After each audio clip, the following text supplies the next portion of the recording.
ഇസ്രയേലിന്റെ ഏഴാമത്തെ ജില്ലയാണ് അമേരിക്ക. അങ്ങനെയാണ് ഇസ്രയേൽ അമേരിക്ക കരുതിയിരിക്കുന്നത്. അതിനപ്പുറത്ത് ഒരു അധികാരമോ സ്വയം നിർണാവകാശമോ ഇസ്രയേലിന്റെ വിഷയത്തിൽ അമേരിക്കയ്ക്കില്ല. കാരണം അവിടുത്തെ ക്രിസ്ത്യൻ സയനിസ്റ്റ് ലോബിയും ഇസ്രയേൽ ലോബിയും അത്ര ശക്തമാണ്. അത് ബൈഡൻ ഭരിച്ചാലും ട്രംപ് ഭരിച്ചാലും ആര് ഭരിച്ചാലും ആ ലോബികൾ പറയുന്നതിനപ്പുറത്ത് പോകാൻ അമേരിക്കൻ ഗവൺമെന്റിന് പറ്റില്ല. ഇല്ലെങ്കിൽ അമേരിക്കൻ താല്പര്യത്തിന് വിരുദ്ധമായി പരസ്യമായി പറഞ്ഞതിന് ശേഷം ഇസ്രായേൽ ധൈര്യപ്പെട്ട് ഇത്തരമൊരു യുദ്ധത്തിന്, ഇറാനെതിരെ ഒരു തുറന്ന യുദ്ധത്തിന്, ഏകപക്ഷീയമായ യുദ്ധത്തിന് തയ്യാറാകുകയില്ലായിരുന്നു. കാരണം ഈ പ്രതിസന്ധി ഘട്ടം വന്നാൽ ഇതിന്റെ ചരടിരിക്കുന്നതും നിയന്ത്രണം ഇരിക്കുന്നതും ടെല്ലവീവിലാണെന്ന് നന്നായി അറിയാം. നെതന്യാഹുവിന് അറിയാം.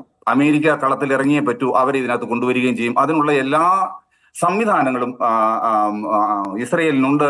അതുകൊണ്ട് ഇത് ഇസ്രയേലിന്റെ യുദ്ധമാണ്. അമേരിക്ക അതിനകത്ത് നിർബന്ധിതമായി തീരുകയും ചെയ്യുന്നത്. അമേരിക്കൻ ടാക്സ് പേയേഴ്സിന്റെ ബില്യൺ കണക്കിന് പൈസകൾ അങ്ങോട്ട് ഒഴുകുന്നതും അമേരിക്കയിൽ എതിർപ്പുണ്ടായിരുന്നു. ശ്രീ സജി മാർക്കോസ് 2018 ഒബാമ മുൻകൈയെടുത്ത് നടത്തിയ ഈ കരാറിൽ നിന്ന് ഈ ട്രംപിനെ പിൻവലിപ്പിക്കാൻ നെതന്യാഹുവിന് കഴിയുന്നു.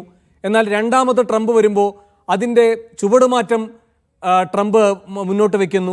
അതിലിടപെടാൻ കഴിയാതെ വരുന്നു. അത് 5 ഘട്ടം പുരോഗമിക്കുന്നു ആ ചർച്ച. അതെങ്ങനെ സാധ്യമായി? അപ്പോഴും ഈ സയനിസ്റ്റ് ലോബിയൊക്കെ ഉണ്ടല്ലോ അവിടെ.